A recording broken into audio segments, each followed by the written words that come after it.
So what we do feel is that we have sectorial insights. We understand the downstream and the upstream of the supply chain.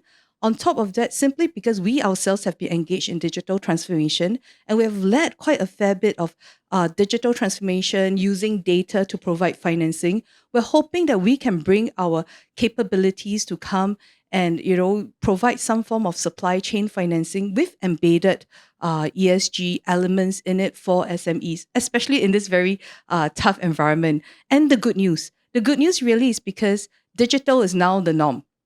Although adoption may not be prevalent, since digital is now the norm, we can actually make use of digital capabilities and data to actually think about how can we provide financing to suppliers, to distributors, especially when they are SME size, right? And this is one way that we think we can contribute in DBS to actually building a resilient, sustainable supply chain.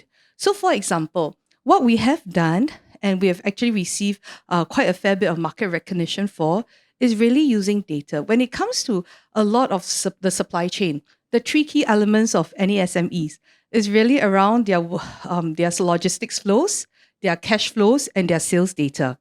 If any SME go to a bank, right? Typically, what happens is that the bank will say, "Hey, show me your financial statements." That's the typical BAU answer, right? But how many of these? But we know a lot of these financial statements, they're actually lagging indicators. They tell us the health of a SME 2 years back.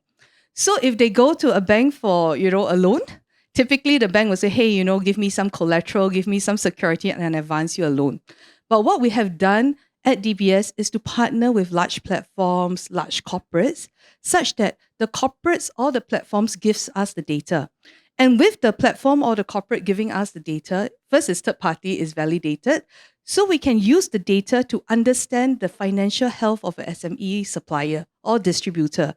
And with that, we can actually advance loans to them even without the need for financial statements. So it really is very data led. And we actually try to do a lot of this for, whether it's a pre-shipment financing, and we try to do a lot of our credit decisioning using data and algorithms. So this is something that we hope to embed elements of ESG and sustainability so that we enrich the data further to provide some form of financing to SMEs.